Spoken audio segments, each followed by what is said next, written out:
IPL latest season ఆరంభానికి ముందే Aussies wicket keeper batter Josh Inglis ఓ పెద్ద డ్రామాకు తెరలేపాడు. నాకు పెళ్లి నిశ్చయమైంది. ఆ వేడుకల కోసం నాకు సుదీర్ఘ సెలవులు కావాలి. అందుకే ఈ సీజన్లో మెజారిటీ మ్యాచ్లకు నేను అందుబాటులో ఉండలేను అని పంజాబ్ కింగ్స్ యాజమాన్యానికి సమాచారం ఇచ్చాడు. షాకింగ్ విషయం ఏంటంటే ఆటగాళ్ల రిటెన్షన్ గడువు ముగియడానికి కేవలం 45 నిమిషాల ముందు అతను ఈ బాంబు పేల్చాడు.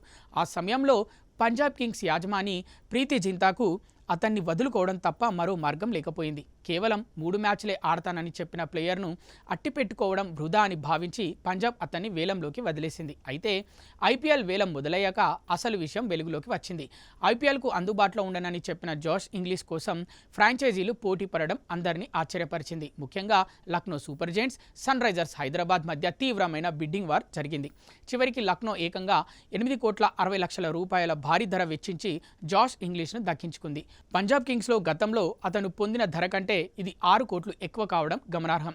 ఈ పరిణామంతో కంగుతిన్న పంజాబ్ యాజమాన్యం ఇంగ్లీష్ తమను మోసం చేశాడంటూ బీసీసీఐకి ఫిర్యాదు చేసింది. లక్నో కోచ్లు జస్టిన్ లాంగర్, టామ్ మూడీలు ఆస్ట్రేలియన్లు కావడంతో వారి ప్రమేయంతోనే ఇంగ్లీష్ ఈ స్కెచ్ వేసి ఉంటాడని పంజాబ్ అనుమానం వ్యక్తం చేస్తోంది. ఈ వివాదాలు ఓ వైపు నడుస్తుండగానే మైదానంలోకి దిగిన ఇంగ్లీష్ తన బ్యాట్తో సమాధానం చెప్తున్నాడు.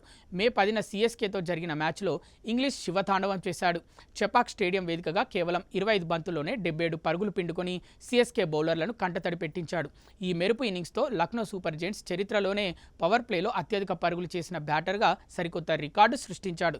తన జట్టు సభ్యుడు స్వదేశీ ఆటగాడు మిచెల్ మార్ష్ పేరిట ఉన్న పాత రికార్డును ఇంగ్లీష్ తుడిచిపెట్టేశాడు.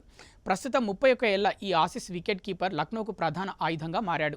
ముంబై ఇండియన్స్తో ఆడిన మొదటి మ్యాచ్లో విఫలమైన రెండో మ్యాచ్లోనే తనలోని అసలు సిసలు విధ్వంసకారుడిని పరిచయం చేశాడు. పంజాబ్ కింగ్స్ అతనిపై ఆగ్రహంతో ఉన్నప్పటికీ లక్నో యాజమాన్యం మాత్రం తమ కోట్ల పెట్టుబడికి తగిన ప్రతిఫలం దక్కుతోందని మురిసిపోతుంది.